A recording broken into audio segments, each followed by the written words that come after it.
পূর্ণগ্রাস চন্দ্রগ্রহণ 2025। নমস্কার বন্ধুরা, ধর্মীয় ব্রতমালার নতুন একটি পর্বে আপনাদের সকলকে স্বাগত জানাই। আজকের পর্বে থাকবে পূর্ণগ্রাস চন্দ্রগ্রহণ 13ই মার্চ বৃহস্পতিবার নাকি 14ই মার্চ শুক্রবার, শুরু এবং শেষ কখন, গ্রহণের সময়সূচি, এই গ্রহণ অবস্থায় কি কি নিষেধ আছে, কি কি করা যাবে, জানবো সকল কিছু। 14ই মার্চ 2025 শুক্রবার পূর্ণগ্রাস চন্দ্রগ্রহণ। 2025 সালে 14ই মার্চ শুক্রবার আমেরিকাতে 13ই মার্চ রাতে হবে পূর্ণগ্রাস চন্দ্রগ্রহণ। ভারত বাংলাদেশ অদৃশ্য থাকবে এই চন্দ্রগ্রহণ। দোল পূর্ণিমা বা গৌর পূর্ণিমার দিনেই হচ্ছে এই চন্দ্রগ্রহণ।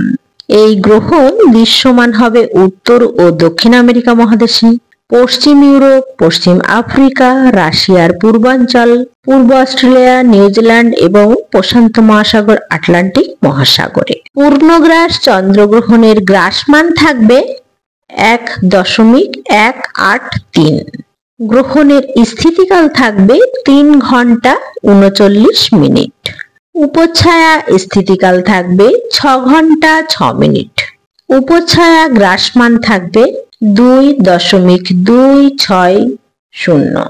পূর্ণগ্রাস চন্দ্রগ্রহণের সাক্ষী হতে পারেন বিশ্বের 133 কোটি মানুষ। 14ই মার্চ 2025 গ্রহণের সময়সূচি। ভারত অদৃশ্য থাকবে। গ্রহণ শুরু হবে সকাল 10টা 39 মিনিট। গ্রহণ শেষ হবে দুপুর 2টো18 মিনিটে। উপচ্ছায়ার স্পর্শ থাকবে 9টা 26 মিনিটে আর উপচ্ছায়ার মুখ্য থাকবে 3টে 32 মিনিটে। 14ই মার্চ 2025 ভারত বাংলাদেশে অদৃশ্য হেতু মূল গ্রহণের 3 ঘন্টা 39 মিনিট পালন করলেই চলবে, যদিও এই দিন সকলেই উপবাস থাকবেন। 14ই মার্চ 2025 বাংলাদেশ গ্রহণ অদৃশ্য থাকবে। গ্রহণের শুরু হবে সকাল 11টা 9 মিনিটে এবং গ্রহণের সমাপ্তি হবে দুপুর 2টো48 মিনিটে। উপচ্ছায়ার স্পর্শ থাকবে 9টা 56 মিনিটে এবং উপচ্ছায়ার মুখ্য থাকবে 4টে 2 মিনিটে। অনেকে বলেন চন্দ্রগ্রহণ রাতের বেলায় হয়, তাহলে ভারত বাংলাদেশে এটি কেন দিনের বেলায় হবে?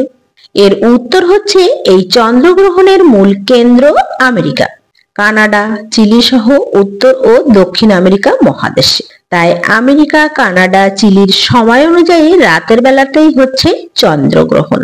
যখন আমেরিকা কানাডায় রাত, তখন ভারত বাংলাদেশে দিন। তাই ভারত বাংলাদেশের সময় অনুযায়ী সেটি দিন হয়ে যাচ্ছে।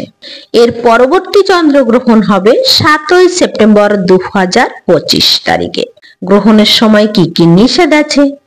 গ্রহণের সময় খাবার গ্রহণ, রান্না করা, তেল মালিশ করা, পানীয় জল গ্রহণ, মলমূত্র ত্যাগ, চুল আঁচড়ানো, দাঁত ব্রাশ করা, পরনিন্দা, ঘুমানো, এইসব কাজ থেকে বিরত থাকা ভালো। গর্ভবতী মহিলাদের বাইরে বের না হওয়াই ভালো। চন্দ্রের দিকে তাকানো নিষেধ। কাপড় কাটা, ছেঁড়া, সেলাই করা, সবজি কাটা, পাপড় ভাজা এগুলো না করাই ভালো এবং খারাপ কোনো বিষয় চিন্তা না করাই সব থেকে উত্তম কাজ হবে। গ্রহণের সময় কি কি করতে হবে?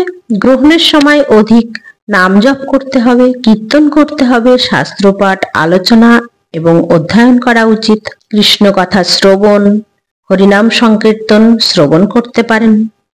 গর্ভবতী মায়েরা জপ করতে পারেন, নাম কীর্তন শ্রবণ করতে পারেন। সকলের ক্ষেত্রে গ্রহণ শেষ হওয়ার পরে স্নান করবেন, শুদ্ধ ব্রাহ্মণ বৈষ্ণবকে দান করতে পারেন।